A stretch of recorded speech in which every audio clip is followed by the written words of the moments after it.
দর্শক সিরিজের শেষ টি20তে মুখোমুখি হবে বাংলাদেশ এবং শ্রীলঙ্কা, এবং এই সিরিজের এটাই আসলে লাস্ট ম্যাচ, যে ম্যাচের জন্য দু দলের সমতা জাস্ট 1-1। আজকে যে জিতবে সেই হবে এই সিরিজের winner. So big match, big excitement, সেটার জন্য দেখার জন্য দর্শকরা এসে হাজির হচ্ছে আর প্রেমাতাসা স্টেডিয়ামে। এটা স্টেডিয়ামের প্রাঙ্গণ থেকে আমি যুক্ত হয়েছি আপনাদের সঙ্গে।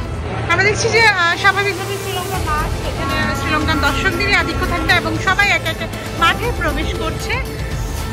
সবাই শ্রীলঙ্কার ম্যাক্সিমাম জার্সি, শ্রীলঙ্কার ফ্ল্যাগ এবং 4-6 ইত্যাদি নিয়ে সবাই মাঠে প্রবেশ করছে। অবশ্যই সবাই এক্সাইটমেন্ট করবে শ্রীলঙ্কার জন্য, গলা ফাটাবে স্টেডিয়ামে, সেই জন্য সবাই আসলে মাঠে প্রবেশ করছে।